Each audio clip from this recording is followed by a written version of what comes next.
Nous vivons parmi 200 milliards d'étoiles dans une galaxie qui porte le nom de Voie lactée. Une vaste cité cosmique. La Terre est située dans un quartier éloigné, loin de l'agitation du centre. Que diriez-vous de partir en voyage avec notre planète à travers la galaxie?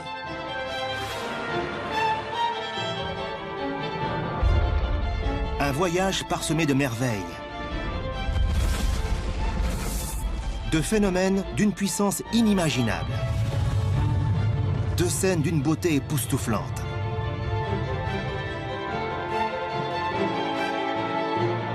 Au terme de ce voyage à travers l'espace et le temps, nous saurons comment est née notre galaxie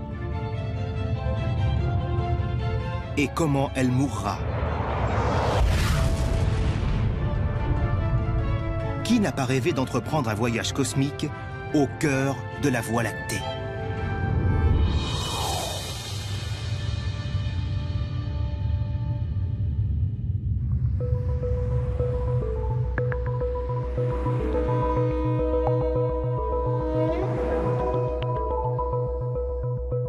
Beaucoup d'entre nous vivent dans des grandes villes.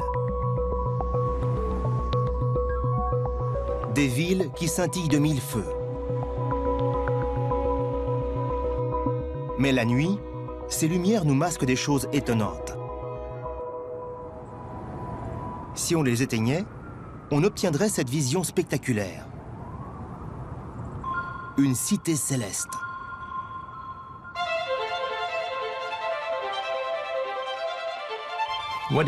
Ce que nous voyons là, c'est la Voie lactée, notre galaxie. On peut se la représenter comme une ville composée d'étoiles. Notre Voie lactée contient 200 milliards d'étoiles. Notre Soleil n'est que l'une d'entre elles. C'est cette gigantesque cité cosmique que nous vous proposons d'explorer.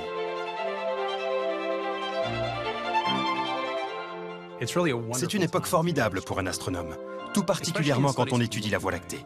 On vit actuellement une véritable révolution. Nous pouvons faire découvrir des endroits incroyables.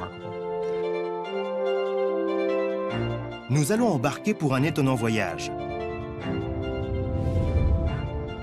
En compagnie de la Terre, nous parcourrons des milliers d'années-lumière jusqu'à des quartiers très éloignés de la galaxie, totalement différents du nôtre. De ces quartiers lointains, nos étoiles nous apparaîtront sous un jour tout différent. Nous verrons des cieux d'une beauté renversante. Des cieux illuminés non par un, mais par une multitude de soleils.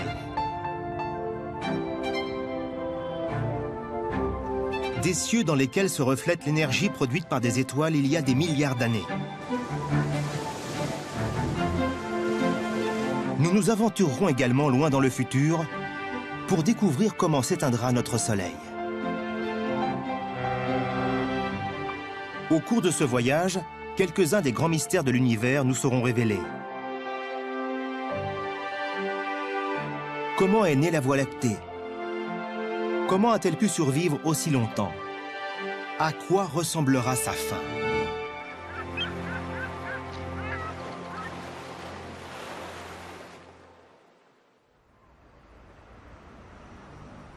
Notre cité stellaire est gigantesque. Pour effectuer ce voyage, nous devrons nous munir d'une carte de la galaxie. L'établissement d'une telle carte fait partie du travail des astronomes Robert Kirshner et James Bullock. La tâche est loin d'être facile. Tout d'abord, il faut définir à quel type de galaxie appartient la Voie lactée. Grâce au télescope spatial Hubble, les astronomes sont en mesure d'observer des milliards de galaxies. Bien qu'elles soient toutes différentes, on peut établir une typologie. Quand on étudie les galaxies présentes dans l'univers, on s'aperçoit rapidement qu'il en existe deux grands types.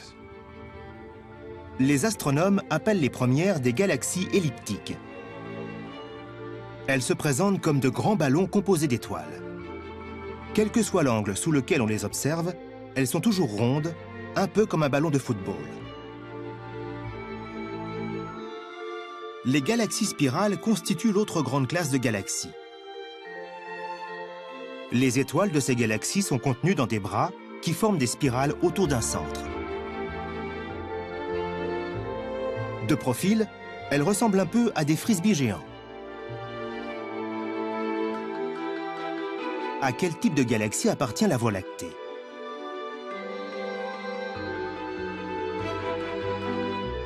La réponse est écrite dans le ciel nocturne. Nous pensons que la Voie lactée est une galaxie spirale. Ce que l'on voit quand on observe cette bande étoilée, c'est notre place dans l'univers. Nous faisons partie d'un gigantesque disque composé d'étoiles. Malheureusement, nous ne pouvons voir ce disque que de profil, ce qui nous en offre une vue limitée. Bien sûr, je ne peux pas vous montrer une photo de la galaxie sous son meilleur jour. On ne peut pas voler autour pour la photographier, malheureusement. On est nous-mêmes coincés dans ce disque. Mais on peut tout de même la photographier du sol. Cette image est une photo de notre galaxie, la Voie lactée, prise de la Terre. C'est l'une des photos les plus détaillées qui ait jamais été réalisée de notre galaxie.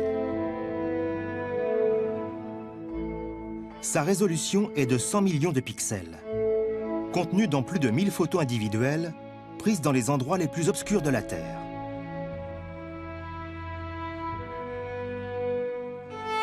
Ces photos ont ensuite été laborieusement assemblées pour créer cette vue saisissante.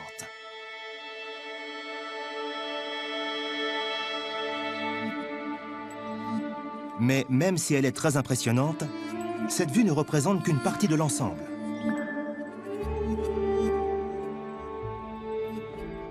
On pourrait la comparer à une pizza. Et si vous étiez dessus, si vous étiez un poivron par exemple, vous auriez du mal à vous représenter la pizza dans son ensemble. De la même façon, nous ne pouvons pas voir l'ensemble de la Voie lactée. Les astronomes doivent posséder une vue aiguisée. Pour voir à quoi ressemble la Voie lactée, il faudrait pouvoir en sortir. Comme c'est impossible, on étudie les autres galaxies.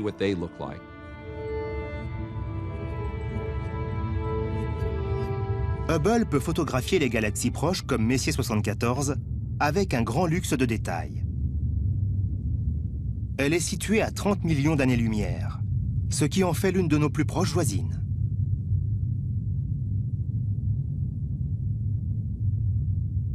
Sa structure apparaît avec une précision impressionnante.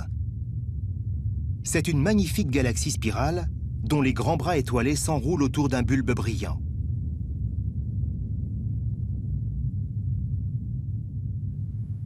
Les astronomes pensent que cette galaxie ressemble beaucoup à la nôtre, la Voie lactée. Elle nous fournit une bonne représentation de notre propre cité stellaire. Dans la région centrale se trouve le centre-ville. C'est le bulbe lumineux que l'on voit au milieu. À partir de ce point, les bras se déploient pour former cette magnifique structure en spirale que l'on voit.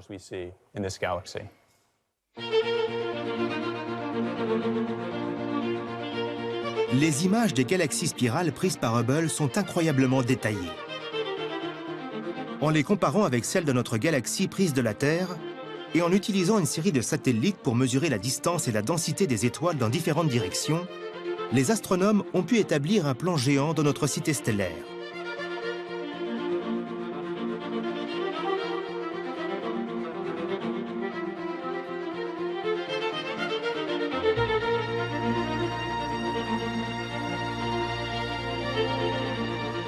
Son cœur est formé par un bulbe central très lumineux. C'est le noyau galactique, le centre-ville de notre galaxie. À partir de ce cœur, se déploient deux majestueux bras spiraux, de larges bandes de lumière composées de milliards d'étoiles qui s'étirent vers la périphérie de la galaxie. Ils portent respectivement les noms de bras écu-croix, ou bras du Centaure, et de bras de Persée. La galaxie comporte aussi trois bras moins importants, contenant moins d'étoiles.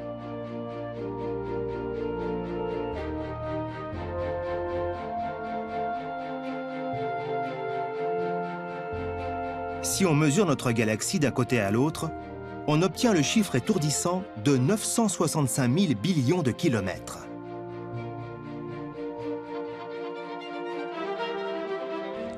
La lumière met 100 000 ans pour traverser notre galaxie. Notre galaxie est vraiment grande.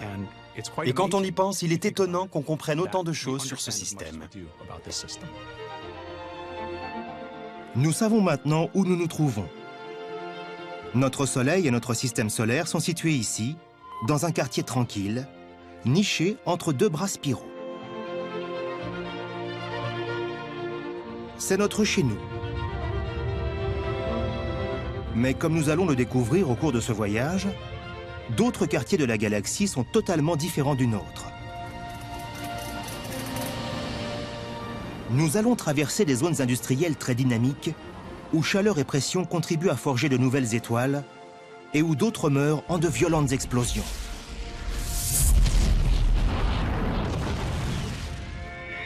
Nous irons aussi visiter le centre-ville, le cœur même de notre galaxie, où les étoiles, attirées là par des forces mystérieuses, jouent des coudes pour se ménager un peu d'espace. Nous remonterons le cours du temps pour visiter les quartiers historiques, témoins de la fondation de notre cité stellaire.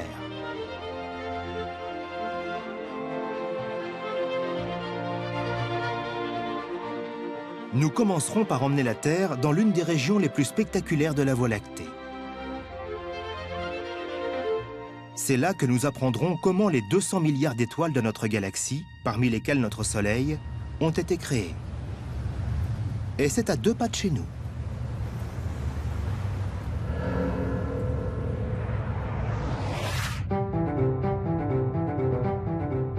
Nous quittons notre paisible quartier pour nous rendre à l'endroit où sont nées les étoiles.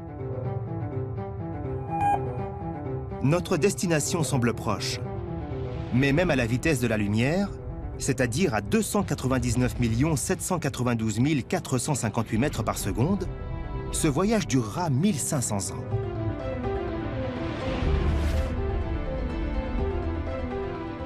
Nous arrivons près d'un vaste nuage rougeoyant formé de gaz et de poussière, la grande nébuleuse d'Orion. Une fois la Terre installée dans ce nouveau quartier, notre ciel ressemble à un tableau cosmique fortement illuminé.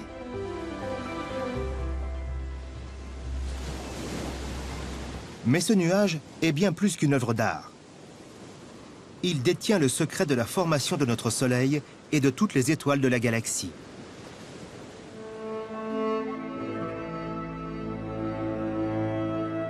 Les premières pièces du puzzle ont été découvertes en observant la Voie lactée de notre point de vue, de l'intérieur du disque. Dans ce nuage, il semble y avoir plus que des étoiles. À l'œil nu, on peut distinguer de grandes taches sombres. Les astronomes comme James Bullock disposent d'une image plus claire. La beauté de ce nuage vient peut-être du contraste né de la succession de zones très lumineuses et de zones sombres. Ces taches sont produites par de la poussière. Des nuages de poussière passent tels des ombres et les étoiles essaient de les transpercer de leur lumière. Certains nuages masquent complètement leur lumière, comme un nuage sur la Terre masque celle du Soleil.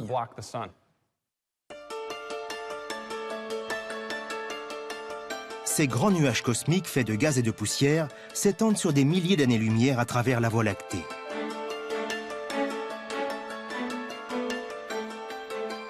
Hubble en a détecté dans la plupart des galaxies spirales. Ils forment de larges bandes sombres enroulées autour de leurs bras spiraux et qui s'étendent sur toute la surface de leur disque.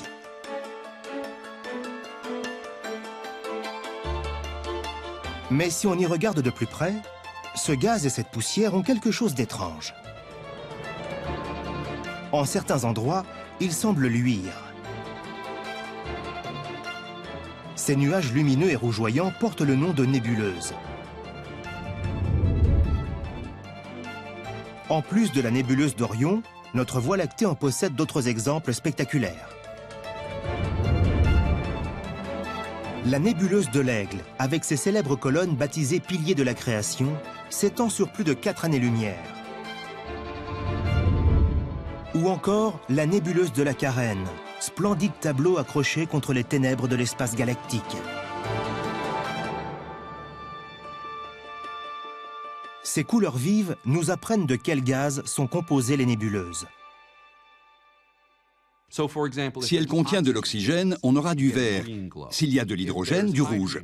Analyser la lumière d'une nébuleuse est donc très instructif. Cela nous apprend quels éléments sont présents, quelles sont ses conditions physiques. On peut ainsi avoir une idée de la densité du nuage, de sa température et de sa composition. On peut découvrir beaucoup de choses sur la zone dans laquelle elle se trouve en utilisant ces indices qui proviennent directement de ces gaz lumineux. Les gaz présents dans ces nébuleuses luisent à des milliers de degrés. Mais quelle est la source de cette chaleur? Pour le découvrir, il faut explorer le nuage en profondeur. Malheureusement, ces gaz et ces poussières nous barrent la route. Les nébuleuses sont des zones très mystérieuses de la galaxie. Cela nous a obligés à inventer des méthodes originales pour les étudier. Kimberly Weaver est une astrophysicienne très habituée à ce type de méthode. Je dispose d'un moyen très simple pour vous montrer ça. Voici un sac au travers duquel on ne peut pas voir. Un télescope optique classique ne pourrait pas voir à travers, mais un télescope spatial infrarouge le peut, lui. Si je mets ma main à l'intérieur du sac, la caméra peut la voir. Je vais bouger mes doigts pour vous montrer. Ce que vous voyez, c'est la chaleur que dégage ma main à l'intérieur du sac. On peut la comparer à une étoile qui serait cachée dans un nuage de gaz et de poussière. Les astronomes peuvent la détecter en utilisant un télescope infrarouge. Voici une image de la nébuleuse d'Orion à la lumière visible. Nous savons que tout ce gaz amassé ici masque des étoiles, et nous souhaitons être en mesure de regarder à l'intérieur de la nébuleuse pour voir ces étoiles. En lumière infrarouge, sur cette image, nous pouvons distinguer les étoiles cachées dans la nébuleuse. Nous voyons aussi les cocons de poussière qui nimbent ces étoiles. Mais pour connaître la vraie signification de ces étoiles, Kimberly Weaver doit complètement retirer la poussière de l'image. Comment peut-on se débarrasser de ce brouillard environnant? Grâce aux rayons X. Quand on passe à cette photo aux rayons X, on ne voit plus que les étoiles, ce qui nous permet de les étudier en détail.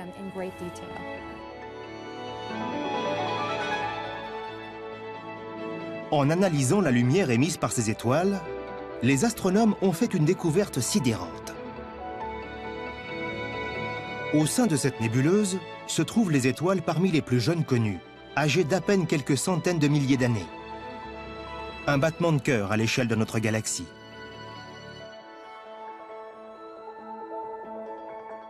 La nébuleuse d'Orion est donc un endroit où naissent les étoiles. La même chose est vraie pour toutes les nébuleuses présentes dans les bras spiraux de notre galaxie.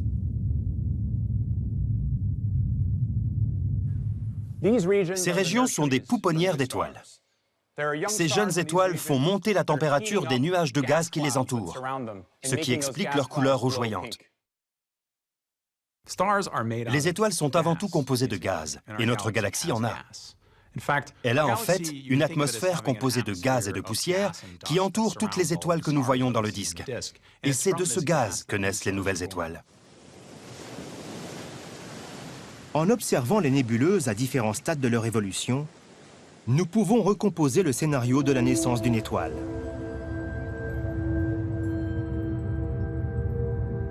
Tout commence dans des nuages de poussière et d'hydrogène froid et sombre, au sein desquels s'engage une lutte sans merci. Les nuages veulent se dissiper, comme la fumée dans l'air. Mais le champ gravitationnel veut au contraire les comprimer. Ces nuages se trouvent à un point d'équilibre situé entre le champ gravitationnel qui les attire et la pression gazeuse qui les repousse.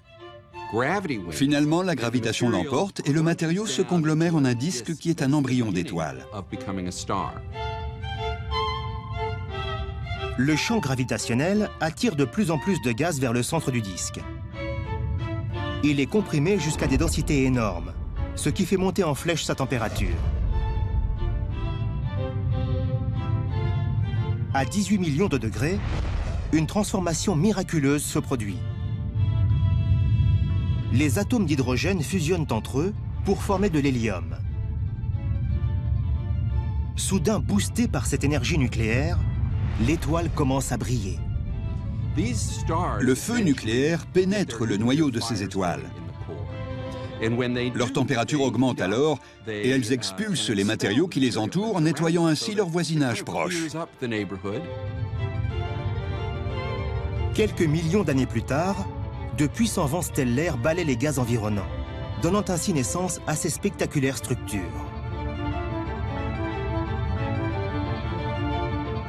Le vent chasse les gaz et les poussières et nous fait découvrir cette chose merveilleuse, l'endroit où est née l'étoile.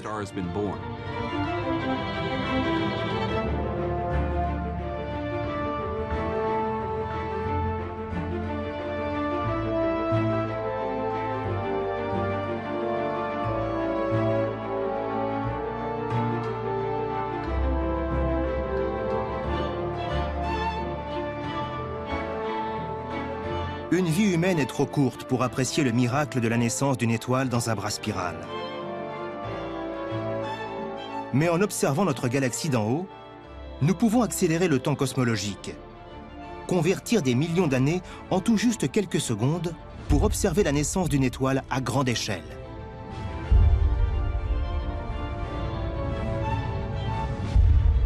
Mais ici et là, on aperçoit des éclairs de lumière encore plus brillants. Dans ces zones, les étoiles ne naissent pas. Elles sont en train de mourir. Ces régions sont parmi les plus violentes et les plus dangereuses de la galaxie. C'est notre prochaine destination.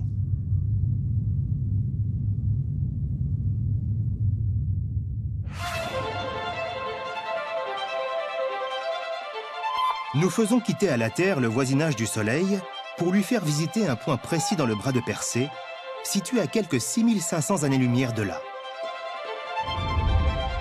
Cette région nous offre l'un des plus beaux panoramas de la galaxie. Il porte le nom de nébuleuse du Crabe. Comme les nébuleuses qui engendrent des étoiles, elle est composée de gaz et de poussière. Mais leur point commun s'arrête à peu près là. Pour Alex Filipenko, cette nébuleuse est une zone industrielle très intéressante de notre galaxie, où ont été fabriqués les éléments qui font notre monde. Regardez ce fer en fusion, mon Dieu! La nébuleuse du Crabe est un objet cosmique totalement fascinant. Ces gaz se dilatent très rapidement. La nébuleuse a l'air statique, mais ces gaz s'échappent de son centre vers l'extérieur à plus de 5 millions de km/h. Ils sont propulsés ainsi par un événement incroyablement puissant qui s'est produit dans le passé. Mais quelle force peut générer un phénomène d'une telle violence? Quand on examine les gaz de la nébuleuse du Crabe, qui se dilatent vers l'extérieur, et qu'on extrapole cette expansion en remontant dans le passé, on découvre qu'il y a environ 1 millier d'années, tous ces gaz se trouvaient en un point commun.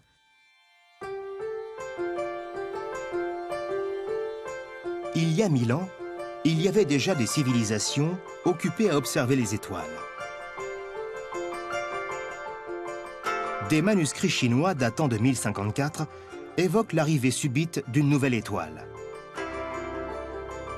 Elle brillait plus que toutes les autres, si fort qu'elle était même visible de jour. Puis, elle a mystérieusement disparu. Aujourd'hui, la nébuleuse du Crabe se trouve exactement dans la même partie du ciel que cette étoile très brillante observée par les Chinois. Ils ont en fait assisté à la naissance du Crabe. La nébuleuse du Crabe a été générée par l'explosion colossale d'une étoile en fin de vie. C'est un rémanent de supernova. Les bras spiraux de notre Voie lactée sont jonchés de ces rémanents colorés. Ce sont les tombeaux d'étoiles qui sont mortes violemment dans des explosions cataclysmiques que les astronomes appellent des supernovas. Comment ces catastrophes se sont-elles produites? Pour le comprendre, les astronomes doivent trouver une étoile massive à l'agonie. Les astronomes sont comme des détectives. On doit imaginer ce qui se passe dans l'univers en se basant sur un nombre parfois très réduit d'indices. Et pour la plupart d'entre nous, ces indices ne proviennent que de la lumière. Andy Howell sait que pour repérer la lumière émise par une supernova, tout est question de timing. Dans une galaxie, il se produit en moyenne une explosion de supernova tous les 70 ans, soit environ la durée d'une vie humaine. La dernière qui a pu être observée dans notre galaxie s'est produite il y a environ 400 ans. Ça fait vraiment longtemps. Et ma spécialité est justement l'étude des supernovas. Je ne pourrais pas faire ça si je devais attendre d'en voir une dans notre galaxie. Mais heureusement pour Andy et Alex, l'univers n'est pas en manque de galaxies. On est donc obligé d'étudier d'autres galaxies, des galaxies plus lointaines. Il y a des milliards de galaxies autour de nous. Et c'est là qu'on va étudier les supernovas. Si on étudie environ 70 galaxies, on trouvera en moyenne une supernova par an. Si on en étudie 700, on pourra en étudier 10 par an, et ainsi de suite. Les chiffres ont un pouvoir. Si on observe des milliers de galaxies, nos chances de trouver des supernovas augmentent. Voici une supernova qu'Alex et ses collègues ont eu la chance de détecter. C'est une étoile qui a explosé à la périphérie d'une galaxie située à 55 millions d'années-lumière de chez nous. Durant un bref moment, elle a fait disparaître dans sa lumière toute la galaxie. La lumière d'1 milliard de soleils distillée par une étoile mourante. La lumière d'une supernova met 1 million, voire 1 milliard d'années à arriver jusqu'ici, selon qu'elle est située à 1 million ou 1 milliard d'années. Mais elle ne brille qu'1 mois environ. On a donc cette petite fenêtre pour étudier ces phénomènes avant que cette lumière ne disparaisse à jamais. C'est un moment tellement crucial que dans leur laboratoire, Andy et son équipe mettent au point un dispositif de surveillance du ciel le plus large possible. On construit un réseau de télescopes pour pouvoir étudier les supernovas en plus grand nombre, de façon plus détaillée qu'on a pu le faire jusqu'ici. Laissez-moi vous montrer le réseau que nous construisons. Voici des télescopes de 4 mètres. On en a déjà 4 et on en construit 20 au total, qu'on va disposer tout autour de la planète. Certains de ceux-là iront au Chili et on en a déjà installé à Hawaï. Je vais vous montrer l'un des plus gros télescopes qu'on a construit ici. Voici un télescope d'1 mètre. On va en construire une quinzaine. Le miroir n'est pas encore installé, mais voilà où il sera placé. C'est lui qui reflètera la lumière de la supernova. Nous devons pouvoir étudier n'importe quel point dans le ciel, et pour ce faire, notre télescope pivote sur cet axe, sur cet anneau mobile en forme de C. Ce qu'il y a de merveilleux dans ce type d'observation, c'est qu'elle est effectuée par un robot. Je peux rester tranquillement ici, à Santa Barbara, avec une bière et une pizza, pendant que tous ces télescopes récoltent de nouvelles informations sur les supernovas un peu partout dans l'univers. Dès qu'ils ont détecté la lumière d'une étoile mourante, leur travail de détective commence. On récolte la lumière et on l'analyse en détail pour déterminer ce qui est en train de se produire. Quelle est la composition chimique de l'étoile? Quelle est sa pression interne, sa température? Quel type de processus nucléaire s'y produisent? Comment l'étoile explose? On détermine tout cela grâce à l'analyse de la lumière. Ce faisant, les astronomes ont découvert que seules les étoiles massives disparaissent de la sorte dans une explosion géante. Une étoile massive a une vie très intéressante et très vigoureuse. À l'origine, elle fait fusionner de l'hydrogène pour créer de l'hélium, processus générateur d'énergie. C'est ce qui fait briller l'étoile. Ensuite, les cendres de cette réaction, l'hélium, fusionnent à leur tour pour créer du carbone et de l'hydrogène, produisant ainsi encore plus d'énergie. Pour vous donner quelques exemples, le carbone et l'hydrogène peuvent ensuite fusionner pour donner naissance à des éléments encore plus lourds. En bout de course, on arrive au silicium et au sulfure, et enfin au fer. Quand elle commence à produire du fer, l'étoile géante est condamnée. une terrible bataille a lieu dans son noyau. L'énergie fait un mouvement de poussée externe, tandis que le champ gravitationnel a un effet inverse de pression vers l'intérieur.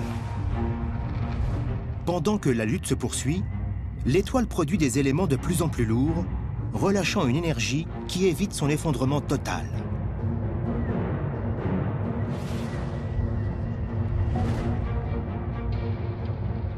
Mais une fois qu'elle commence à produire du fer, la bataille est perdue.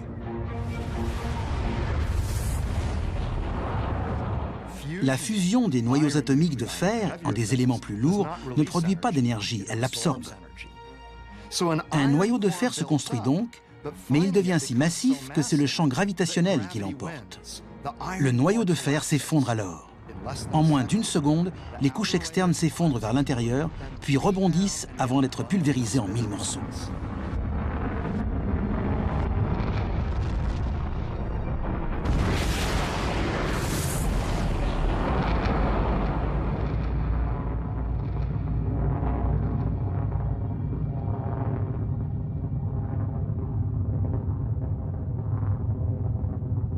Mais ce processus, qui signifie la mort pour l'étoile, est essentiel pour la vie de notre galaxie.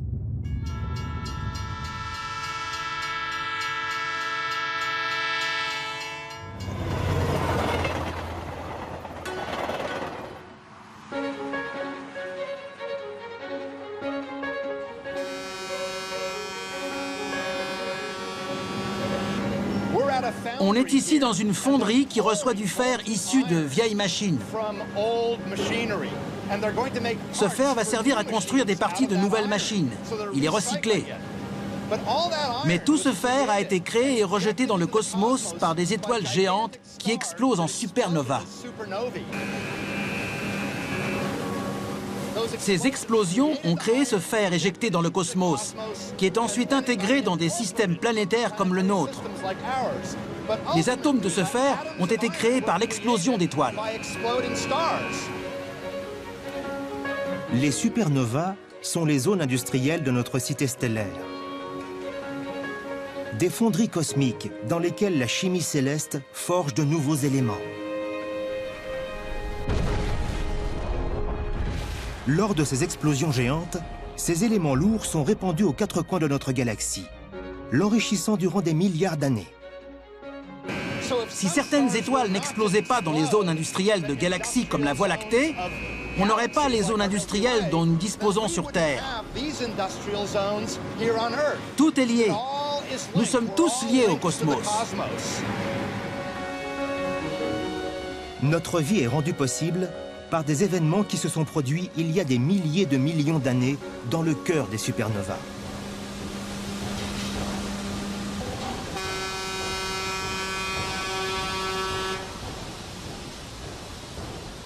Il est fascinant de constater que les éléments lourds présents dans nos corps, le carbone dans nos cellules par exemple, ou le calcium dans nos os, l'oxygène que nous respirons, le fer dans nos cellules sanguines, tous ces éléments lourds ont été synthétisés, créés par des réactions nucléaires dans les étoiles et éjectés dans le cosmos par des supernovas.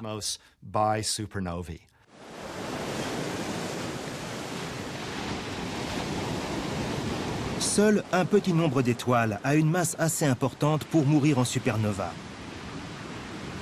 La plupart des autres, comme notre Soleil, auront une mort plus douce. La plupart des étoiles ne meurent pas dans des explosions cataclysmiques. Notre Soleil, par exemple, disparaîtra de façon beaucoup plus discrète, dans un gémissement. La mort de la plupart des étoiles se produit quand la bataille entre le champ gravitationnel qui l'attire vers l'intérieur et l'énergie nucléaire qui la repousse vers l'extérieur est remportée non par le champ gravitationnel, mais par l'énergie nucléaire. C'est ce qui se produira dans notre Soleil quand il mourra.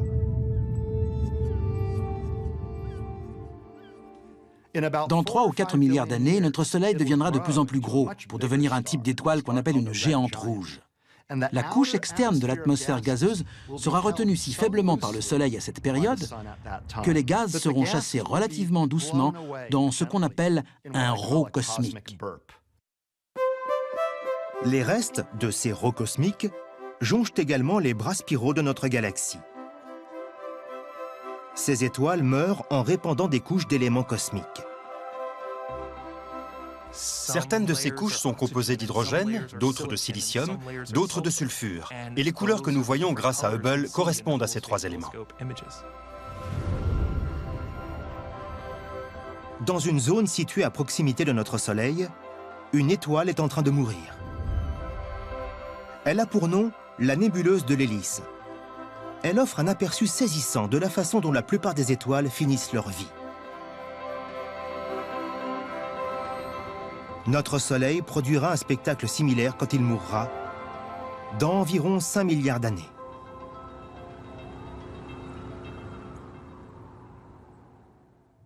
Mais cela ne se produit pas dans toutes les régions galactiques.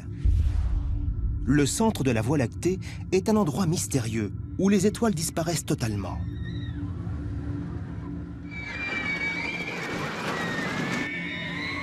C'est notre prochaine destination.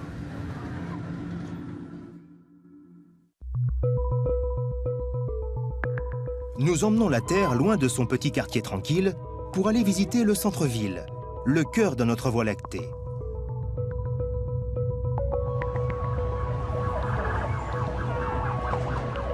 C'est un quartier dynamique, plein de vie, mais où il peut être dangereux de se promener. André Aguez a passé plus de 15 ans à explorer ce quartier animé.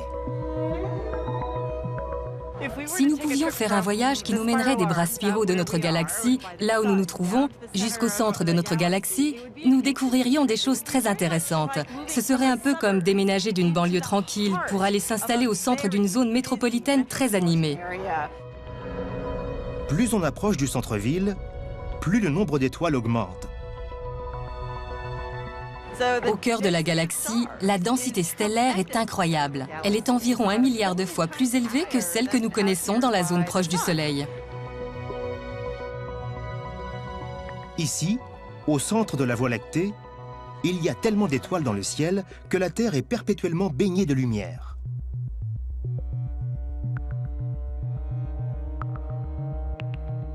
C'est un endroit d'une beauté époustouflante, mais aussi plein de mystères. Ces étoiles ne sont pas seulement proches les unes des autres. Elles se déplacent à des vitesses incroyables.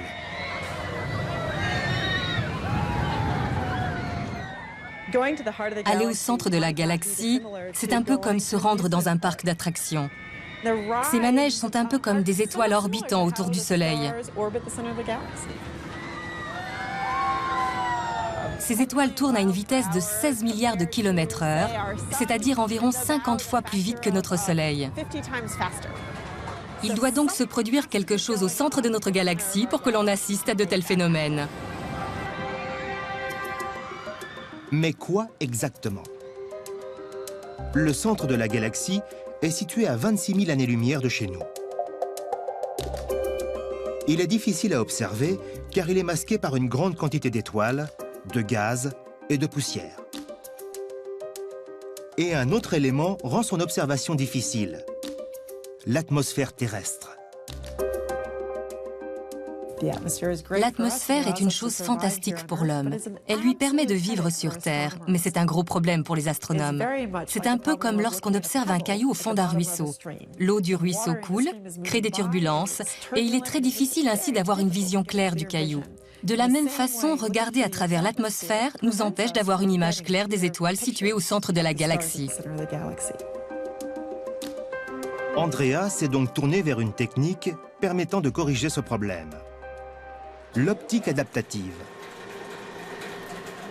En mesurant la façon dont se déforme un rayon laser dans l'air en mouvement, il est possible de compenser l'effet de flou généré par l'atmosphère.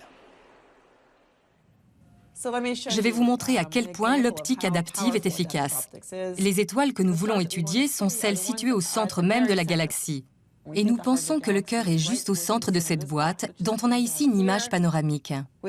Sans la correction de l'optique adaptive, cette région est totalement floue. On ne voit pas les étoiles séparément. Avec l'optique adaptive, on les voit. Depuis 15 ans, Andrea photographie en infrarouge les étoiles situées au centre de la galaxie. À partir de ces photos passées en accéléré, elle a obtenu un film extraordinaire. Si on zoome au cœur même de la galaxie, on voit les données qu'on a prises ces 15 dernières années. On voit à quel point ces étoiles ont bougé. Je pense en particulier à S2, qui est mon étoile préférée. Les astronomes en ont toujours une. Regardez comme S2 se déplace. Et quand elle arrive au milieu du cadre, elle bouge beaucoup plus vite. Il doit donc se passer quelque chose d'intéressant dans cette région. En montant ensemble toutes les mesures qu'on a prises, on a réussi à faire un petit film d'animation qui montre comment les étoiles se déplacent sur une période de temps de 15 ans. Chaque étoile tournoie autour du cœur de la galaxie. La trajectoire la plus étonnante est celle suivie par S2. S2 semble être sur des montagnes russes. Elle arrive en tournoyant pour repartir ensuite dans l'autre sens. Un objet ayant une force gravitationnelle exceptionnelle envoie S2 dans une orbite très rapide autour du centre de la galaxie. Un objet incroyablement massif.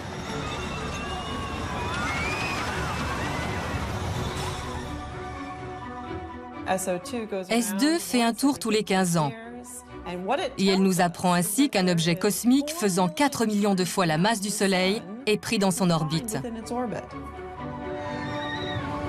Les astronomes ne connaissent qu'un seul candidat qui puisse avoir à la fois une masse géante et être si petit. C'est une masse incroyable dans un tout petit volume, ce qui nous mène à la conclusion que nous sommes en présence d'un trou noir. Le cœur de notre galaxie est donc un trou noir si massif, un objet dont le champ gravitationnel est si fort, que même la lumière ne peut pas s'en échapper.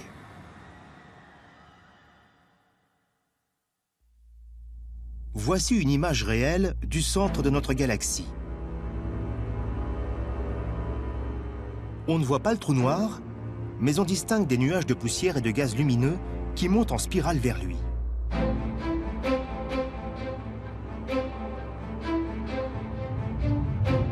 On s'approche du trou noir. Il est au centre d'un jet de gaz et de poussière. Ce sont les restes d'étoiles qui ont été réduites en miettes pour s'être aventurés trop près du cœur.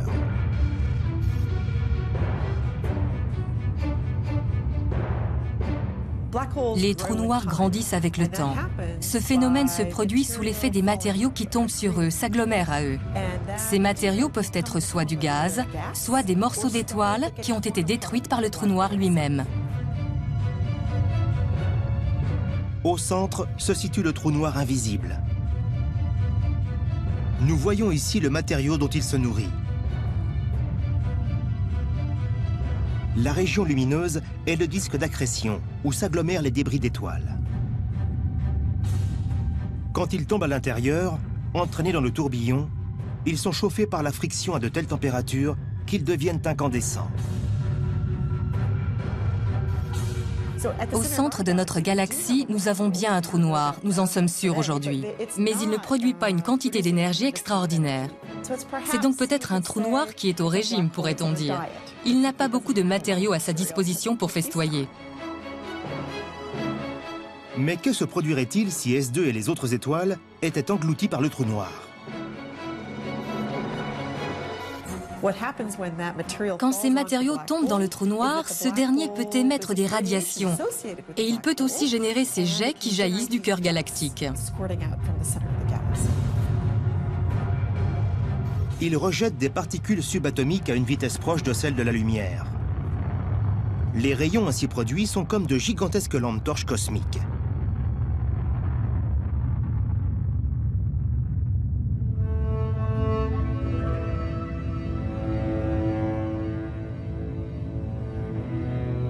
Voici Messier 87, une grande galaxie elliptique avec en son centre un trou noir supermassif qui se nourrit de ses propres étoiles. Jaillissant de son noyau lumineux, des jets de particules traversent plus de 5000 années-lumière. Je les ai surnommés les primadonnas du monde galactique. Ce sont les 10% de galaxies qui adorent se faire admirer. Les astronomes pensent que le trou noir supermassif, situé au centre de notre galaxie, a toujours été là, qu'il était présent dès le départ. Mais de quand cela date-t-il? Quel est l'âge de la Voie lactée? Pour le savoir, nous devons quitter le disque et nous rendre vers ses quartiers les plus anciens.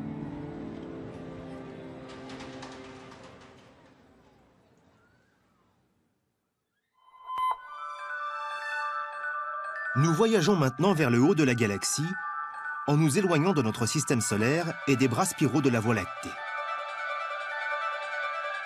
Devant nous s'étendent de vastes amas d'étoiles, des villes satellites qui orbitent autour du cœur de notre galaxie. Ce sont des amas globulaires. On en a découvert plus de 150 jusqu'à aujourd'hui. C'est ici que les astronomes ont trouvé la réponse à l'une des plus grandes questions de l'astronomie. Depuis combien de temps existe notre cité stellaire? Les amas globulaires sont de fascinants groupes d'étoiles. Ils contiennent chacun environ 1 million d'étoiles. Et ce qui est merveilleux, c'est que ces étoiles forment un groupe très dense. Si on pouvait visiter un amas globulaire, on serait ébloui par son ciel nocturne. Beaucoup des étoiles de ce ciel seraient aussi brillantes que la pleine lune. Dans toutes les directions, ce ciel nocturne serait rempli d'étoiles très proches et très lumineuses. Ce serait comme un feu d'artifice permanent. En plus de leur nombre très élevé, une autre particularité de ces amas d'étoiles mérite notre attention. L'un des aspects très intéressants de ces amas globulaires est qu'ils ne semblent pas contenir d'étoiles jeunes. Les étoiles ont des points communs avec l'homme. En les regardant, on peut deviner leur âge et la vie qu'elles ont menée. Chez l'homme, les cheveux grisonnent et la peau se ride. Chez les étoiles, c'est leur couleur et leur taille qui trahissent leur âge. Les étoiles les plus grosses, les plus massives, celles qui contiennent le plus de gaz, vivent à 100 à l'heure. Elles ne vivent pas longtemps, mais elles sont très lumineuses et très chaudes et tendent ainsi à être bleues. À l'opposé, on a les étoiles rouges qui utilisent leur énergie de façon très mesurée, qui vivent longtemps et ne brillent pas beaucoup. Ce type d'étoile a une très longue vie. En mesurant l'éclat et les couleurs des étoiles qui forment un amas globulaire, on peut deviner leur âge. Et ce qu'il est intéressant de noter, c'est qu'elles sont très vieilles. Les amas globulaires, ou tout du moins les étoiles qui les composent, sont dans la plupart des cas aussi vieilles que l'univers.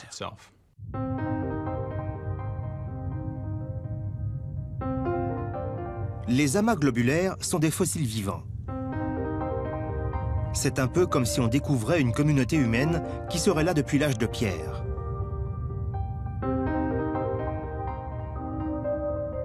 Certaines de ces étoiles brillent depuis 12 milliards d'années, environ 2 fois plus longtemps que notre Soleil.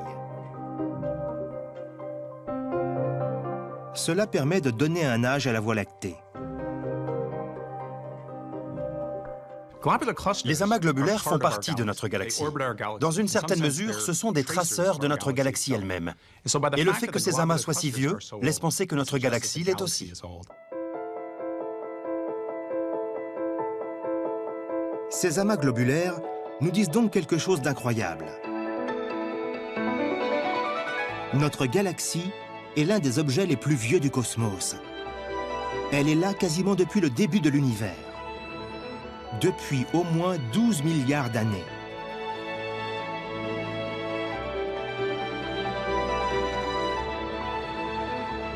Les étoiles de ces amas révèlent aussi qu'au moment où elle s'est formée, la chimie de la galaxie était très différente de ce qu'elle est aujourd'hui.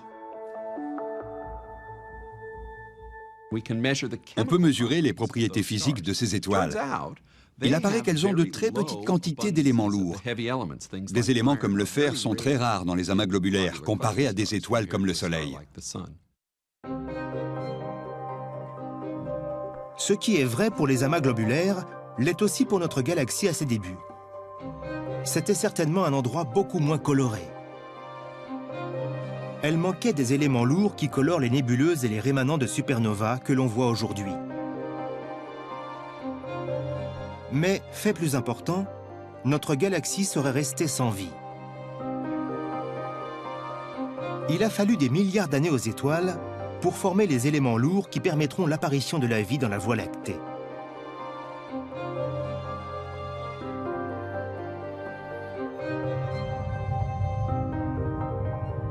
Mais cela soulève une autre grande question. Comment la galaxie a-t-elle réussi à survivre aussi longtemps?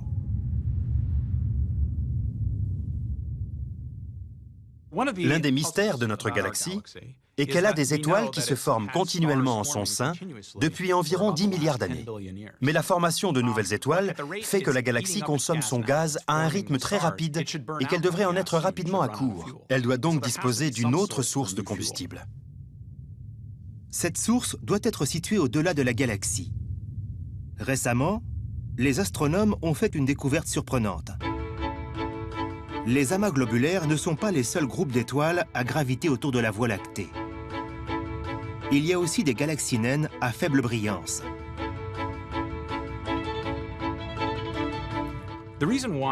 S'il nous a fallu si longtemps pour découvrir l'existence de ces galaxies naines à faible brillance, c'est qu'elles ne contiennent que quelques centaines ou milliers d'étoiles. Il faut donc arriver à détecter un amas d'un millier d'étoiles en regardant à travers une masse de milliards d'autres. Ce n'est pas facile. C'est l'histoire de l'aiguille dans la meule de foin. Et c'est uniquement parce que nous disposons aujourd'hui de cartes très détaillées. C'est la précision de l'astronomie moderne qui nous a permis de découvrir ces galaxies naines. Si elles sont dures à détecter, elles peuvent nous aider à résoudre le mystère de la source de combustible de la galaxie. Ces galaxies naines tournent très rapidement autour de notre galaxie. Elles sont en orbite autour d'elle. Il leur arrive cependant de passer trop près, et elles sont alors réduites en morceaux. En fait, elles se font manger d'une certaine façon par notre galaxie. Cette modélisation informatique montre des galaxies naines sous la forme de disques colorés. Avec le temps, notre galaxie qui est au centre dévore la plupart d'entre elles. Ces galaxies, attirées par le champ gravitationnel, fournissent ainsi du gaz et de la poussière à partir desquels de nouvelles étoiles se formeront. De la même façon qu'une grande ville peut parfois cannibaliser ses cités satellites, la Voie lactée cannibalise ses galaxies naines. Les amas globulaires et les galaxies naines nous donnent une idée de l'âge de notre cité des étoiles et de la façon dont elle a pu survivre aussi longtemps.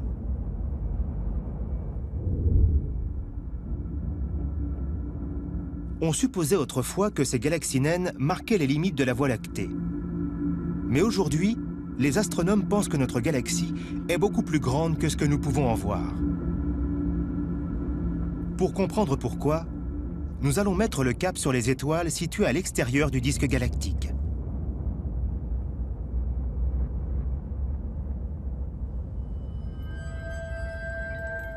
Nous sommes maintenant très loin de notre quartier tranquille.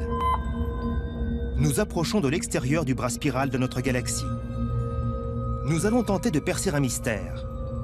Quelle est la force qui tient ensemble toutes ces étoiles pour former la Voie lactée? Vu d'ici, notre ciel nocturne est un peu différent. La Voie lactée est plus petite et le ciel plus sombre.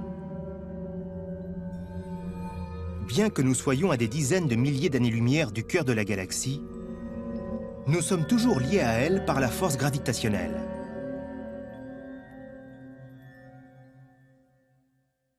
La gravitation est la force qui fait que deux objets sont attirés l'un vers l'autre.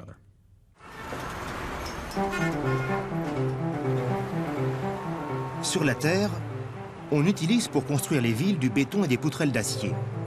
Un échafaudage invisible qui permet de maintenir ces bâtiments debout malgré la force gravitationnelle. Sans ces structures, les gratte-ciel et les ponts s'effondreraient.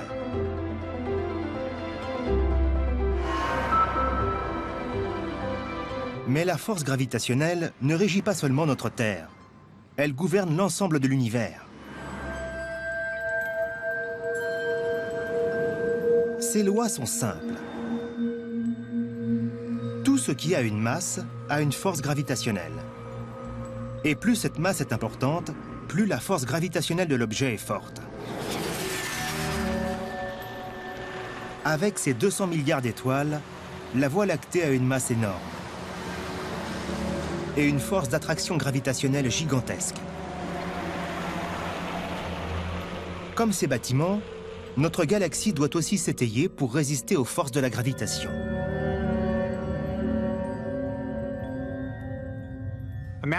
Imaginez notre disque galactique.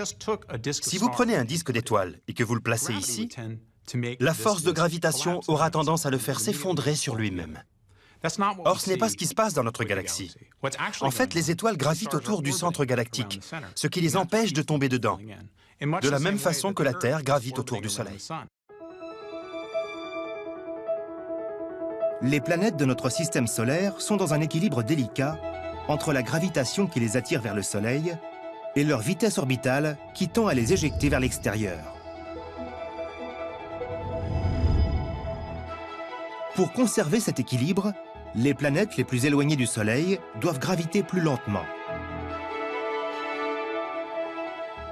Les planètes les plus distantes, qui se trouvent à la périphérie du système solaire, tournent plus lentement autour du Soleil parce que le champ gravitationnel est plus faible. La même chose est vraie pour les étoiles de la Voie lactée. Toutes gravitent autour du centre de la galaxie. Mais les étoiles situées dans le bras externe devraient logiquement graviter plus lentement que celles qui sont plus proches du cœur de la galaxie. Ce n'est pas ce qui se passe. Dans les régions externes de la galaxie, les étoiles tournent aussi rapidement que dans les régions internes. Et elles ne sont pas les seules. Ce n'est pas uniquement vrai pour notre galaxie. Toutes les galaxies semblent avoir une vitesse gravitationnelle trop rapide dans leurs régions externes. Ces étoiles trop pressées devraient logiquement être repoussées hors de la galaxie. Mais elles ne le sont pas. C'est un vrai mystère. Cela signifie qu'il y a dans ces régions une masse que nous ne pouvons pas voir.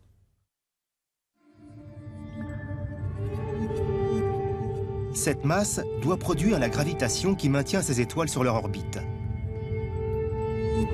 Mais quand les astronomes cherchent cette masse, ils ne voient rien.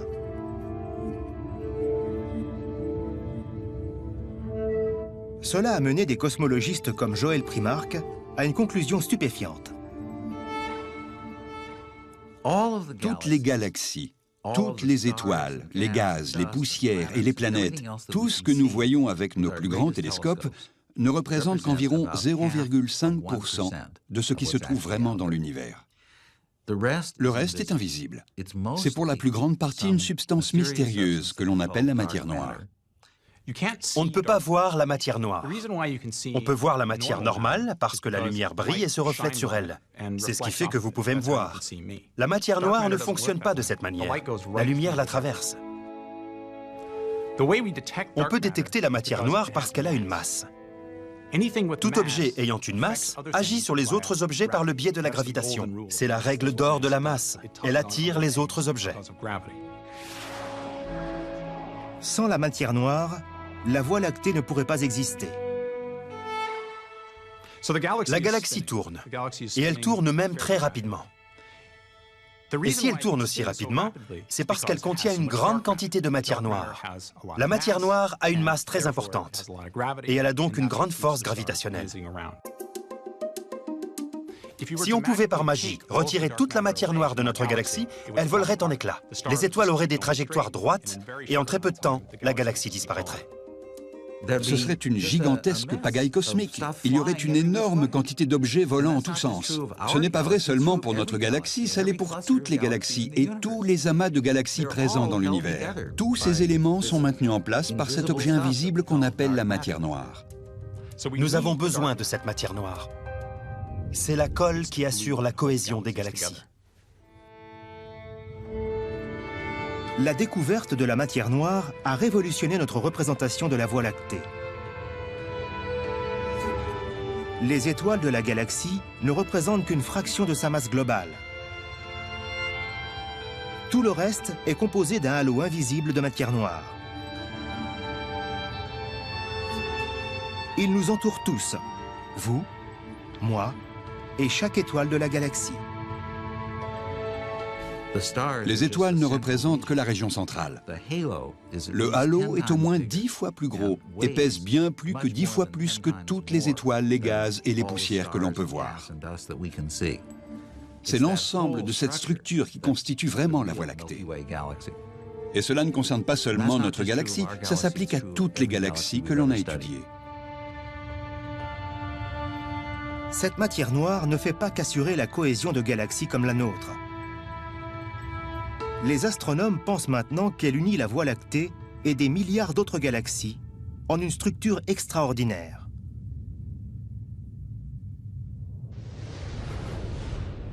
Pour l'explorer, nous allons poursuivre notre voyage jusqu'à la limite de l'univers. Nous quittons maintenant la galaxie pour entamer un trajet qui fera parcourir à la Terre des milliards d'années-lumière d'espace et des milliards d'années de temps.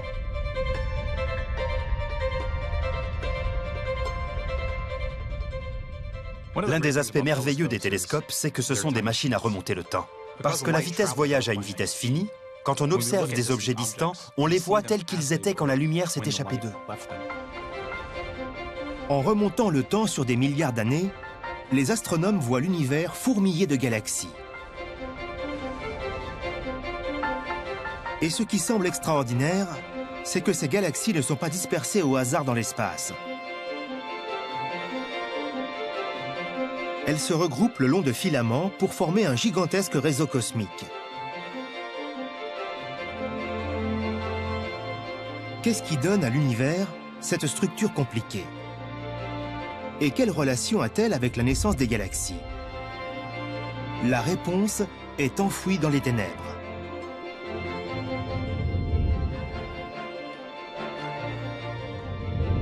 Si l'on regarde assez loin en arrière, on s'aperçoit que petit à petit, les galaxies disparaissent. Nous atteignons une période étrange, située il y a quelques 12 milliards et demi d'années. On ne peut rien voir de cette période, car rien ne s'est encore formé. On a baptisé cette époque l'âge des ténèbres. Durant l'âge des ténèbres, l'univers était un endroit totalement différent de celui que nous connaissons aujourd'hui. À cette époque, il était rempli de nuages d'hydrogène très denses. Comme les gaz qui bouchent la vue des étoiles dans la Voie lactée aujourd'hui, ces nuages empêchent de voir ce qui pourrait être caché dedans. C'est frustrant, parce que cette région, cette époque historique, contient, d'une certaine façon, la pierre de Rosette de la formation galactique. Mais on dispose d'indices sur ce qui pourrait se produire à l'intérieur de ces nuages d'hydrogène très denses. Si l'on remonte encore plus loin dans le temps, tout juste 380 000 ans après le Big Bang, l'univers n'était pas que ténèbres.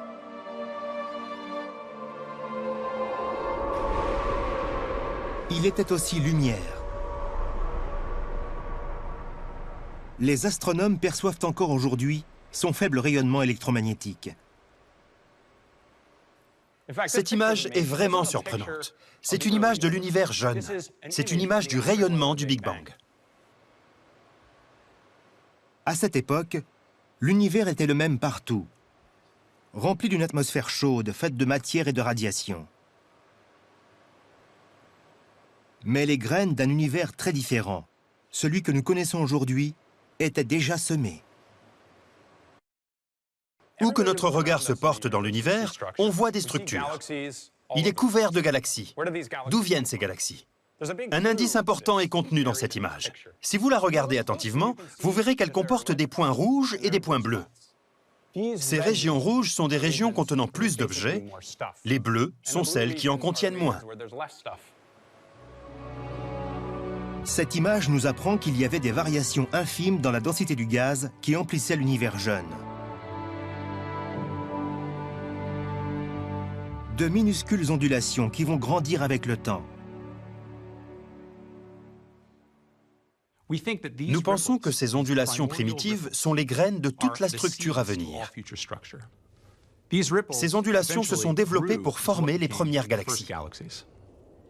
Mais comment quelque chose d'aussi petit a-t-il pu devenir quelque chose d'aussi grand? Il fallait une source supplémentaire de force gravitationnelle pour amplifier ces ondulations et leur permettre de former les galaxies telles que nous les connaissons aujourd'hui. Cette gravitation supplémentaire sera apportée par la matière noire. C'est la première matière noire qui va former la structure. La matière ordinaire apparaîtra après la matière noire. À ce stade, la matière ordinaire est composée d'hydrogène et d'hélium. L'hydrogène et l'hélium tombent au centre des halos de matière noire qui sont en formation et qui deviendront à terme des galaxies. Si ces hypothèses sont justes, le lien entre ces ondulations infimes dans l'univers naissant et le grand réseau cosmique qui remplit maintenant l'espace est la matière noire.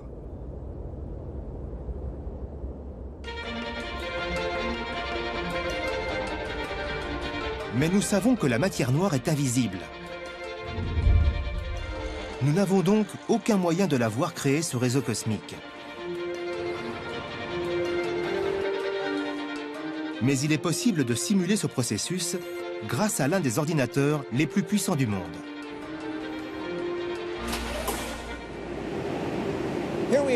Nous sommes au centre de recherche Ames de la NASA, où se trouve le superordinateur Pléiade. Chacun de ces placards contient 512 processeurs. Laissez-moi vous montrer. Il y a donc un demi-téraoctet dans chacun d'entre eux.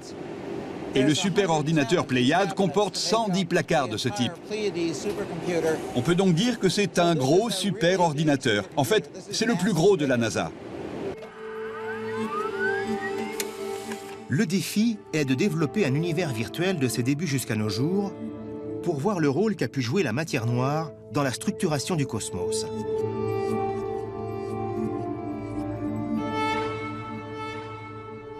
Si on tentait de faire ce travail sur un ordinateur individuel, cela prendrait plus de 680 ans.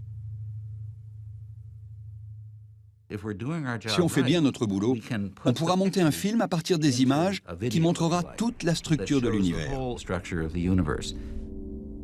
Voici le résultat final. On l'a baptisé Bolchoï. C'est une visualisation impressionnante de ce à quoi pourrait ressembler la structure de la matière noire dans l'univers aujourd'hui.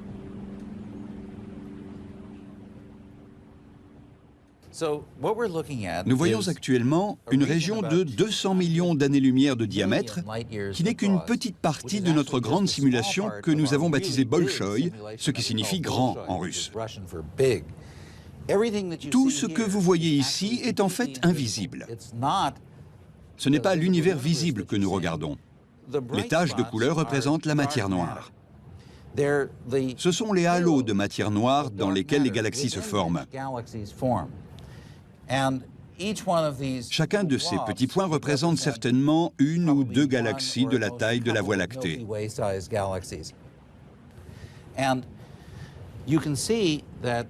On voit que les galaxies se développent en longues chaînes, que l'on appelle des filaments. Toute la structure se forme le long de ces filaments de matière noire. Pour Joël Primark, le test de vérité consiste à comparer la structure de matière noire prédite par Bolchoï avec la réalité, la structure des galaxies que l'on observe dans l'univers. D'après ce que l'on voit, ces univers simulés que l'on a construits à l'aide des superordinateurs ressemblent exactement à ce que l'on voit dans l'univers. Il ne semble y avoir aucune divergence. C'est exactement ainsi que l'on observe la distribution des galaxies dans l'univers visible. Les simulations Bolchoï sont étonnantes. Elles correspondent parfaitement au schéma des galaxies telles que nous les voyons aujourd'hui dans le cosmos.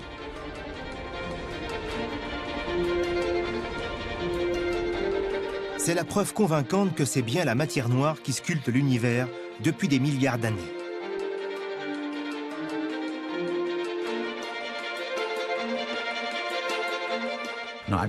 Tout cela m'impressionne beaucoup, parce qu'on avait pris des risques en faisant ces premières hypothèses, et qu'elles se sont finalement révélées justes, et elles le sont toujours. C'est une grande joie pour un théoricien, bien sûr. En remontant au commencement de l'univers, les astronomes ont découvert l'origine de la structure du cosmos.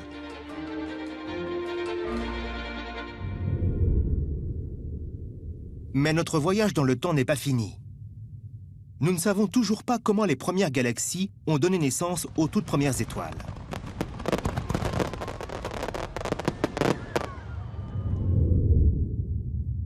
Nous emmenons maintenant la Terre dans l'âge des ténèbres. Une période qui se situe il y a 12 millions et demi d'années. Le spectacle qu'elle offre est impressionnant. Nos cieux s'embrasent sous le feu des premières étoiles de la Voie lactée. Leur lumière transperce le brouillard d'hydrogène et nous enveloppe tous dans une puissante énergie ultraviolette. Ces premières étoiles changeront à jamais notre façon de voir l'univers.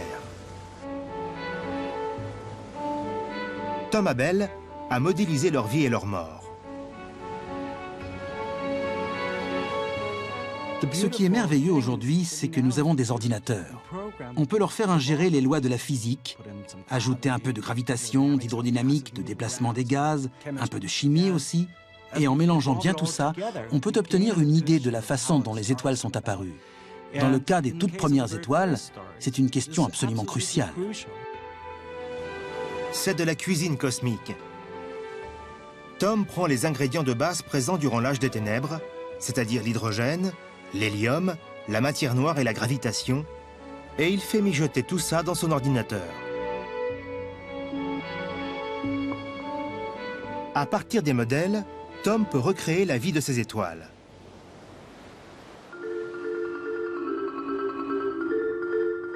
On voit ici l'une des toutes premières étoiles de l'univers. Elle est 100 fois plus massive que le Soleil et 1 million de fois plus brillante. Ces premières étoiles sont énormes. Elles sont gonflées par l'extraordinaire quantité d'hydrogène et attirées par la force gravitationnelle de la matière noire.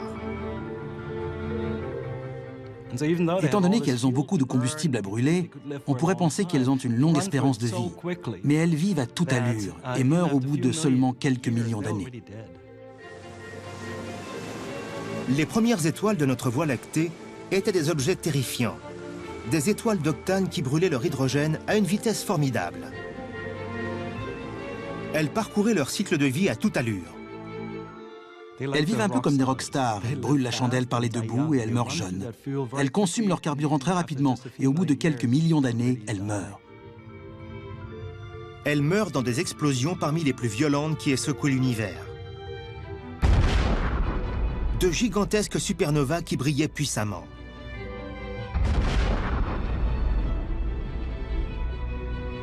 Et l'énergie qu'elles ont relâchée durant la vie et la mort de ces étoiles massives a conduit à une transformation miraculeuse.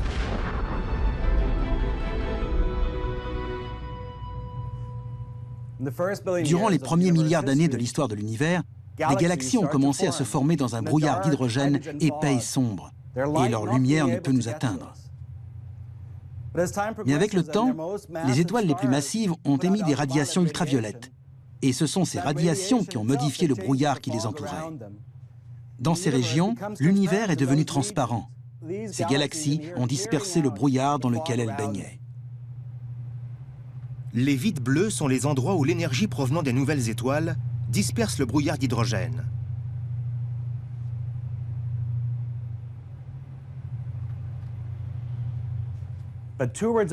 Environ 1 milliard d'années après le Big Bang, ce brouillard s'est dissipé entièrement, ce qui nous permet de voir aujourd'hui l'ensemble de la galaxie. L'âge des ténèbres a pris fin.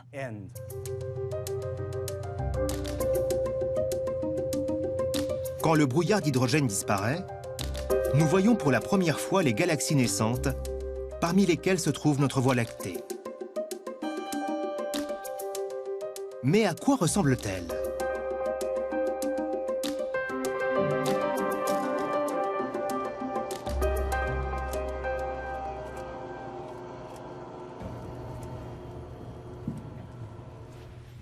Cette magnifique image, c'est le champ profond d'Hubble. C'est la photo avec le plus longtemps d'exposition jamais prise par le télescope spatial Hubble. C'est l'image certainement la plus célèbre parmi les astronomes professionnels. Durant 11 jours, le télescope Hubble a observé un tout petit morceau de ciel de la surface d'une pièce de 5 centimes tenue à 25 mètres de distance.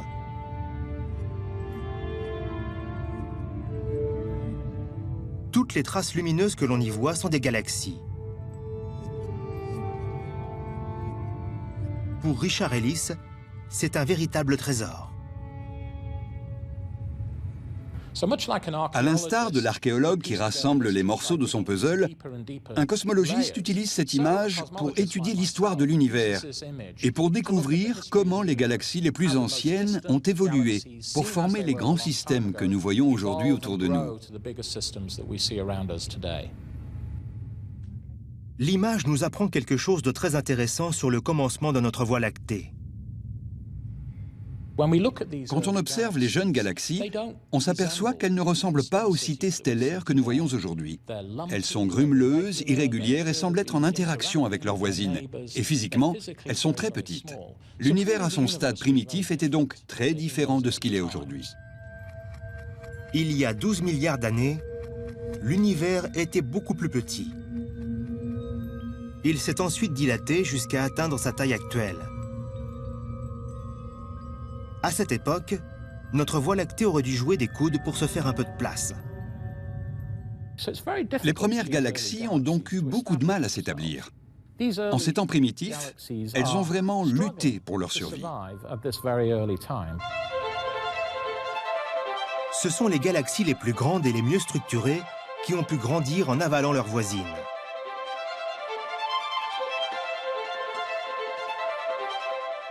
Ces systèmes primitifs ont donc du mal à se former, mais finissent quand même par fusionner avec leurs voisins pour donner naissance aux grands systèmes que nous voyons aujourd'hui. Ce sont ces collisions dans l'univers primitif qui ont créé la belle galaxie spirale dans laquelle nous vivons. Mais les astronomes pensent que la Voie lactée connaîtra encore une autre collision. Une collision qui la changera à jamais.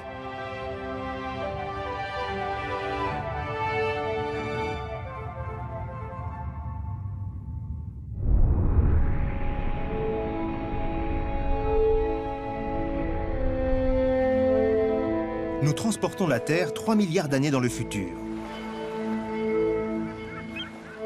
Le ciel est dominé par une galaxie massive du nom d'Andromède.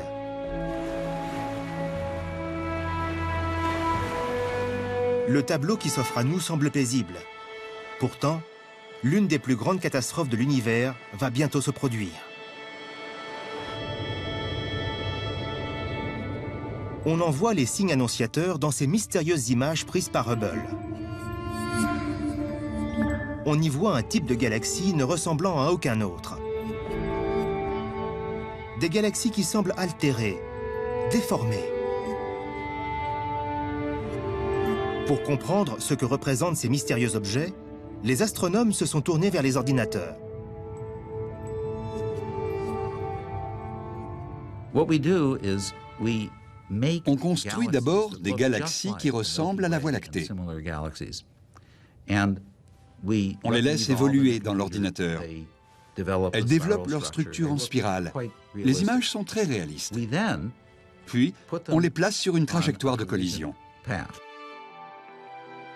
Si l'on fait un arrêt sur image et que l'on compare ces simulations aux photos prises par Hubble, tout devient soudain très clair. Nous regardons l'un des plus grands accidents qui puissent se produire dans le cosmos. Deux galaxies entrant en collision.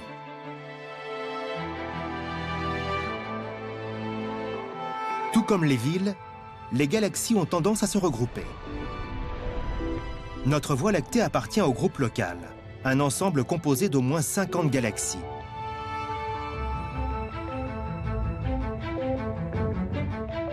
La plus grande d'entre elles est Andromède, une galaxie spirale encore plus grande que la nôtre. Aujourd'hui, Andromède est située à 2,5 millions d'années-lumière de la Voie lactée. Mais les astronomes, comme Abraham Loeb, savent que cette distance tend à se réduire. Quand j'ai commencé à travailler dans le domaine de l'astrophysique, j'ai remarqué que la plupart de mes collègues étudiaient les interactions des autres galaxies entre elles et d'éventuelles collisions. Et je m'étonnais qu'ils ne se préoccupent pas de la nôtre et d'Andromède, qui vont finir par se rencontrer. Le destin de notre cité stellaire est-il déjà écrit? Notre galaxie se dirige à toute allure vers la grande galaxie d'Andromède. Elles se précipitent l'une vers l'autre et se rencontreront d'ici environ 2 milliards d'années. Abraham Loeb et ses collègues ont décidé de simuler ce clash des titans. C'est la première simulation de ce type à avoir été faite. Au départ, les deux galaxies s'interpénètrent, produisant ces belles traînées d'étoiles créées par la force gravitationnelle. Puis elles s'éloignent l'une de l'autre et tournoient pour se retrouver à nouveau. Elles formeront alors une grande sphéroïde d'étoiles que j'ai baptisée la galaxie de Milkomeda. Quand la Voie lactée et Andromède fusionneront, ce seront près d'1 trillion d'étoiles qui se rencontreront.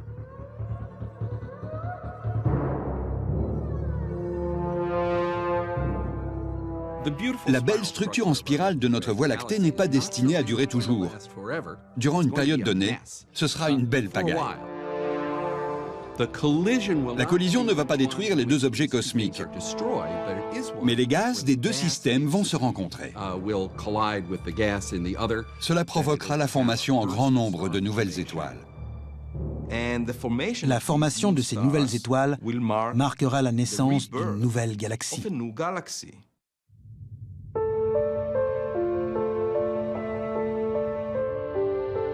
Sur cette spectaculaire image Hubble, nous voyons la galaxie des antennes, née d'une collision entre deux galaxies spirales.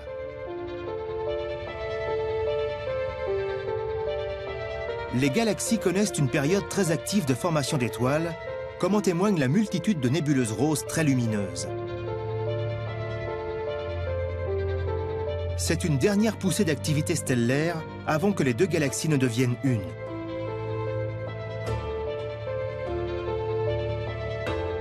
Voici le destin qui attend notre Voie lactée quand elle fusionnera avec Andromède, dans environ 3 milliards d'années.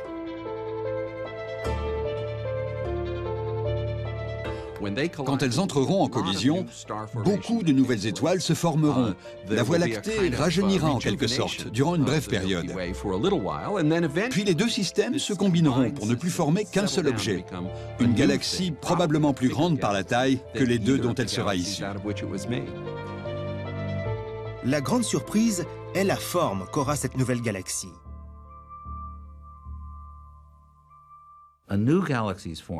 Dans cette nouvelle galaxie qui se forme, au lieu des disques sur lesquels les étoiles tournoyaient, qui étaient plus ou moins plats, les étoiles vont aller dans tous les sens, comme dans les galaxies elliptiques que nous voyons. Nous sommes convaincus que ce processus représente dans une large partie la façon dont se forment les galaxies elliptiques. La collision de la Voie lactée avec la galaxie d'Andromède donnera donc naissance à une galaxie elliptique géante. Avant que cela ne se produise, nous aurons encore un magnifique spectacle à admirer. Andromède va s'étirer dans le ciel sur une distance équivalente à celle de la Voie lactée. Et on peut imaginer qu'il y aura encore des êtres humains qui regarderont le ciel et verront ce fabuleux spectacle. Mais serons-nous les seuls? Notre galaxie abrite-t-elle d'autres civilisations? Il est temps d'entreprendre la dernière partie de notre voyage. La recherche d'autres formes de vie à l'intérieur de la Voie lactée.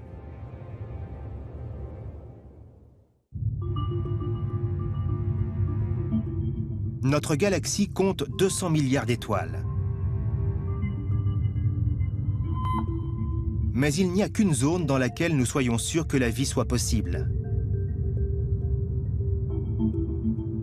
C'est notre petit quartier paisible. Le soleil alimente quasiment tout ce qui est sur Terre. C'est la source qui fournit l'énergie, le moteur de la vie et de beaucoup d'autres processus. La vie sur Terre dépend en grande partie de l'eau. C'est l'eau à l'état liquide qui est la clé de la vie telle que nous la connaissons. Parce que cette eau sert de solvant, de mélangeur pour la biochimie de la vie.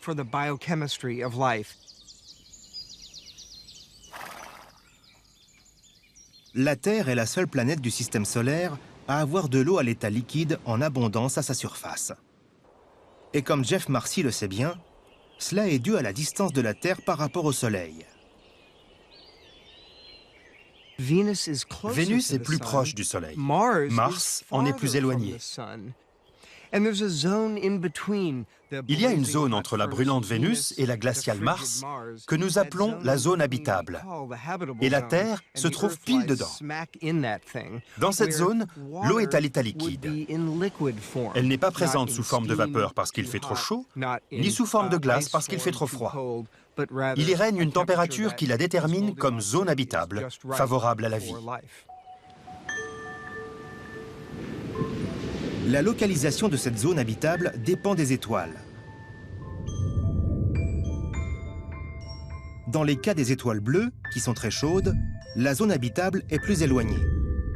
Avec les naines rouges, qui sont plus froides, la zone habitable est plus proche de l'étoile. Chaque étoile de la Voie lactée doit avoir une zone habitable. Toute la question est de savoir s'il se trouve des planètes dans cette zone.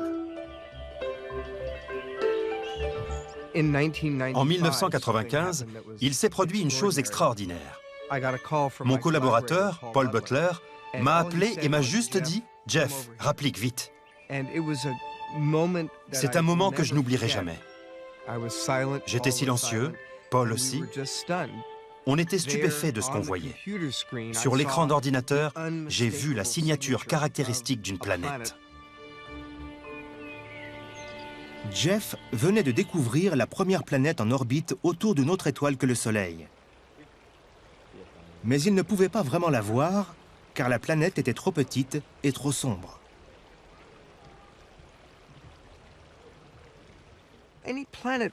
Toute planète gravitant autour d'une étoile est noyée dans la lueur de cette étoile, qui est environ 1 milliard de fois plus brillante qu'elle. Donc, plutôt que de détecter des planètes, on observe les étoiles. Une étoile qui a des planètes orbitant autour d'elle va osciller dans l'espace, parce qu'elle est attirée vers ces planètes par la force gravitationnelle. En observant uniquement l'étoile, on peut donc ainsi déterminer si elle a des planètes qui gravitent autour d'elle et à quelle distance.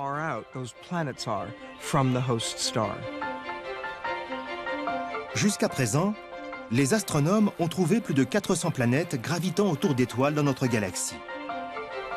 Mais aucune d'entre elles ne semble située dans la zone habitable. Un type d'exoplanète géante orbite tout près de son étoile. Nous les appelons des Jupiters chauds ou Pégasides, parce que ces planètes, qui ressemblent à Jupiter, sont comme allumées au chalumeau par la chaleur intense de l'étoile.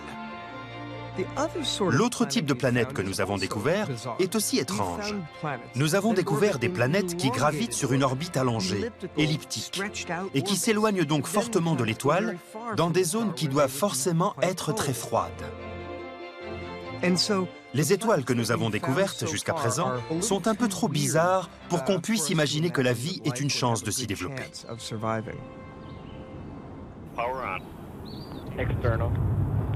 Mais tout ceci va peut-être changer. Récemment, la NASA a lancé un nouveau télescope très puissant du nom de Kepler.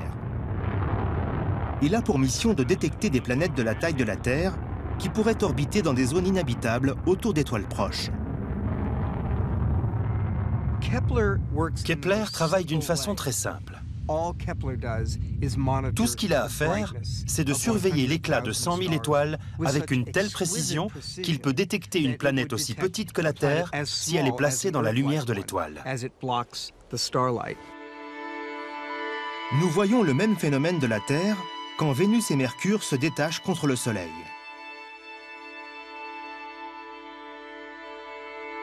Mais la tâche de Kepler est bien plus ardue. C'est un peu comme si on cherchait une poussière sur une lampe torche en remarquant un affaiblissement de la lumière produite par la lampe torche à l'endroit où se trouve cette poussière. À partir de cette petite zone plus sombre, on peut déterminer la taille de la planète. Mieux encore, grâce à la façon dont elle fait osciller son étoile, Jeff Marcy peut déterminer sa densité. C'est vraiment merveilleux, car grâce à ces mesures, nous allons pouvoir distinguer les planètes gazeuses, probablement impropres à la vie, des planètes rocheuses, qui peuvent avoir une surface couverte d'eau à l'état liquide. Les astronomes ne savent pas combien de planètes Kepler trouvera. Mais avec 200 milliards d'étoiles dans la Voie lactée, la galaxie doit en être pleine. Seth Shostak a fait le calcul. Tout nous indique que beaucoup de ces étoiles ont des planètes, peut-être la moitié d'entre elles. Et en général, elles en ont plus d'une. Il y a sûrement quelque chose comme 1 million de planètes dans notre galaxie. 1 trillion de planètes. C'est un nombre difficile à se représenter. Mais quelles sont les chances que l'une d'entre elles se trouve dans un endroit favorable à l'apparition de la vie? Nous pouvons étendre le concept de zone habitable autour d'une étoile à l'échelle de l'ensemble de la Voie lactée. Au cours de notre voyage à travers la Voie lactée, nous avons appris un grand nombre de choses qui peuvent nous aider à déterminer une zone galactique habitable, un havre sûr qui pourrait abriter la vie. Au centre, il y a une quantité très élevée de rayons X, des ondes radioélectriques et même des rayons gamma, qui détruiraient la toute première forme de vie monocellulaire, très fragile, débutant son évolution. Le centre-ville est dangereux. Il abrite un trou noir supermassif. Et quand on s'en approche trop, il peut arriver toutes sortes de désagréments. Il y a aussi beaucoup d'étoiles dans cette zone, ce qui a priori peut sembler positif. Mais quand il y en a trop, elles ont tendance à bousculer les comètes, qui viennent se cogner contre les planètes environnantes. Et demander aux dinosaures, ce n'est pas toujours agréable. Les bras spiraux sont des quartiers plus tranquilles. Mais là aussi, tout dépend de l'endroit où l'on se trouve. Si vous vous trouvez sur une planète proche d'une supernova, cette explosion peut vous gâcher votre journée. Même si la vie y apparaissait, elle pourra disparaître au bout de quelques centaines de millions d'années. Ces régions sont des zones à éviter, des no man's land, si on peut les appeler ainsi. La grande banlieue de notre galaxie est plus tranquille. Mais même ici, la vie aurait du mal à se développer. Aux confins de la Voie lactée, il y a peu d'éléments lourds dont sont composées les cellules de notre corps et la vie telle que nous la connaissons. Nous ne disposons pas ici des éléments de base essentiels à la vie.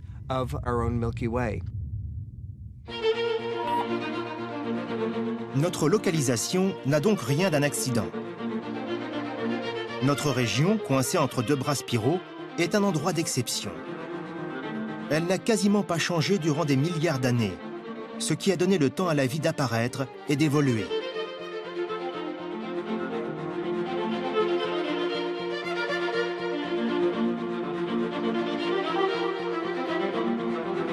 D'autres civilisations avancées, si elles existent, vivent probablement dans des quartiers du même type, nichés dans des régions protégées des dangers de la galaxie.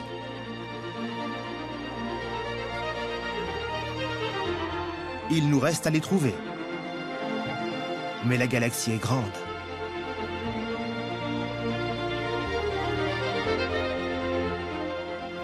Nous n'avons pas trouvé de vie ailleurs.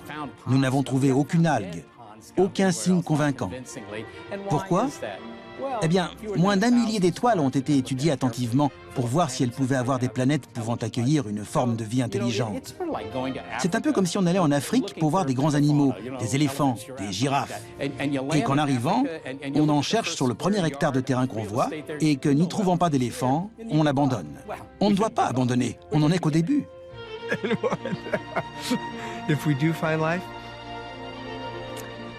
Si on trouve une forme de vie ailleurs dans l'univers, le plus étonnant, c'est que je suis sûr que la bourse ne frémira même pas.